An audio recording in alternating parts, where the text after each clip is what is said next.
Credible analysts increasingly are making forecasts for Australian property prices which contradict the sensationalist and alarmist predictions we have seen from media in recent months.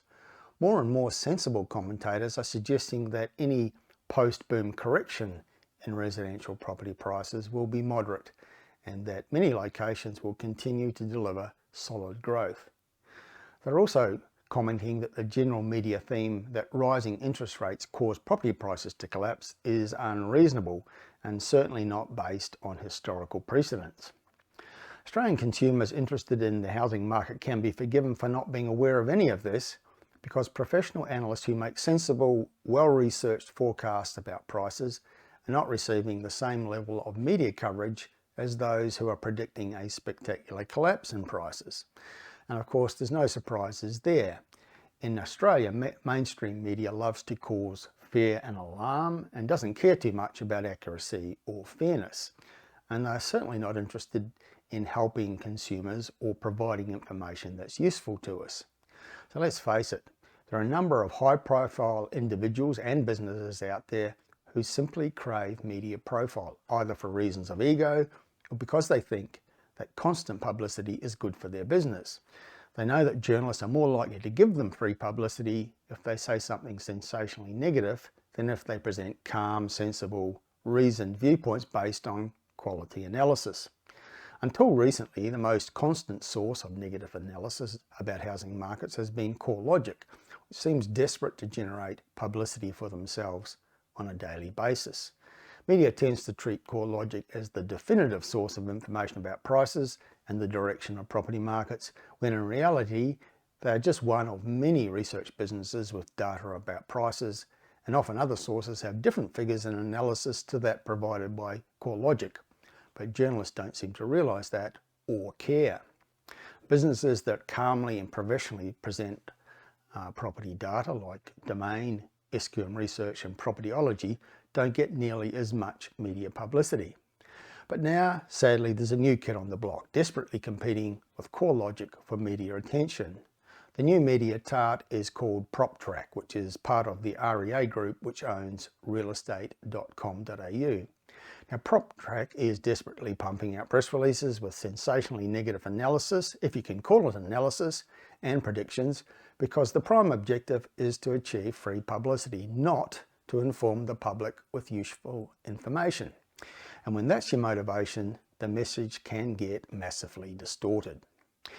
Now, there are also the other regular media tarts like Shane Oliver of AMP Capital and the senior economists of the big banks, who are also frantically seeking daily publicity and happy to forecast real estate disaster if that's what it takes to get in front of the cameras. So the media airwaves are increasingly clogged up with strident headlines and noisy sound bites declaring that property markets are collapsing and that prices will plummet or nosedive or fall off a cliff. But at last there is some hope. More and more analysts, the real ones who have genuine credentials in understanding how real estate markets work, are stepping up and contradicting the sensation seekers. Simon Presley of Propertyology is one of the best real estate analysts in the nation, and he publishes top quality analysis of Australian property markets, pointing out, amongst other things, that the last time Australia experienced a period of repeated interest rate rises from 2002 to 2008, property prices actually rose strongly across the nation, and interest rates were much higher back then than they are now. He also emphasises one of the key factors underpinning Australian property values, the serious shortage of dwellings, which is reflected in low vacancy rates and rising rents. Another experienced and respected property market analyst is Michael Matuzik, publisher of Matuzik Property Insights, and someone with decades of experience in sensibly analysing markets without constantly seeking media attention.